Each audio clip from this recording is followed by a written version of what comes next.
So medications, once we decide that a patient needs treatment, we then have to think about the medications in our arsenal, and we have to think about their side effects. And as many of you know, one particular drug is not effective for all patients, nor should it be given to all patients. Everybody is different.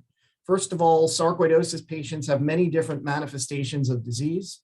And we know from experience that, and for reasons that we don't really understand, that certain medications work better for certain manifestations of sarcoidosis. But also as important is many patients, in addition to having sarcoid, they have other medical problems. And for example, patients might have diabetes, and we don't want to give patients with diabetes steroids like prednisone. Many of you are very familiar with the side effects of prednisone.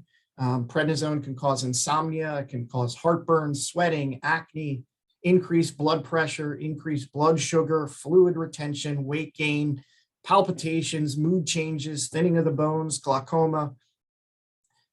Some of these are present in some patients have all of these, some patients only have some of these. Some of these side effects develop only, really quickly after starting prednisone, and others take a long time to develop. It's really important to emphasize that the majority of the side effects of prednisone are associated with the dose. So the higher the dose, the worse the side effects. Azathioprine or Imuran is another drug that you may be familiar with, causing fatigue, malaise, abnormal blood work such as liver function and blood counts. Methotrexate also can cause abnormal blood work. Sometimes the day that someone takes methotrexate or the day after, they can develop joint pain, nausea, flu-like symptoms. Mycophenolate is another drug that we use. It's also known as Cellcept. It can cause nausea, headache, diarrhea, and stomach upset. Those are the big ones. Can also affect the blood work, but not nearly as often as methotrexate and azathioprine. Plaquenil is a very effective drug for certain types of sarcoidosis. It can cause nausea, diarrhea, dizziness, headache, altered mood. And the one side effect that we always warn patients about is damage to the retina.